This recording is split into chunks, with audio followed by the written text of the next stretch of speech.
Hey guys, welcome to Vlogmas day 13 and 14. So I was sick yesterday, so I wasn't able to do 13, so I'm going to do it today and also day 14. Okay, so yesterday we were supposed to read Nehemiah chapter 8, verses 1 through 10. And in this, Ezra was reading the book of law of Moses, which the Lord had commanded for Israel. And it said that Ezra read it to the assembly, which was made of men and women who were able to understand. And it says that Ezra praised the Lord, and everyone else in the assembly did, and that they were all kneeling and praising God, and that they were worshiping the Lord with their face to the ground. And it said that they made it clear so that the people reading would understand what they were saying. And it was saying that this is holy to the Lord your God, and do not mourn or weep. And then the last verse says that Nehemiah said to go enjoy food and drinks, and that to serve the people that don't have those things.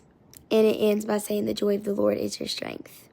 And I want to point out something that stands out to me is that there's a difference between happiness and joy.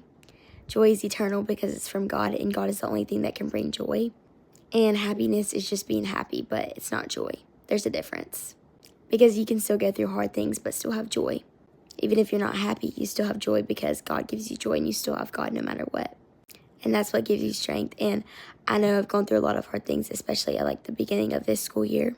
And the joy of the Lord was my strength. And that's the only thing that got me through it. Okay, then for day 14, we read Matthew 4, 1 through 22.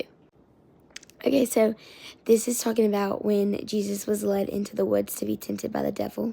And this is when he fasted for 40 days. And at the end of it, he was obviously hungry because it had been 40 days.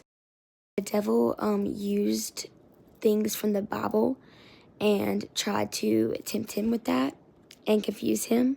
And things like that can still happen to us today. The devil might use things from the Bible, but you have to look at the context, just like Jesus did. Yes, the things that the devil were saying were true, but he was not using it in the right context. And so Jesus was smart enough to be like, yes, the Bible says that, but the Bible also says this. One of the things that stood out to me is that it said, do not put the Lord your God to test. You can't try to just test him or ask him to show you things. It's going to work out. You just have to believe it. And then the devil says to worship me, and then Jesus says no. The Bible, it says to only worship your God. Serve him. And then I'm going to skip down to Matthew 4:19, which is, come follow me, Jesus said, and I'll make you fishers of men. Which I love that verse because it's the theme verse for a church. And it's just basically fishing for people and trying to bring them closer to God. If you follow God and you love him, you'll automatically want to bring people closer to him. Okay, that's it. Hope you enjoyed. See y'all tomorrow. Bye.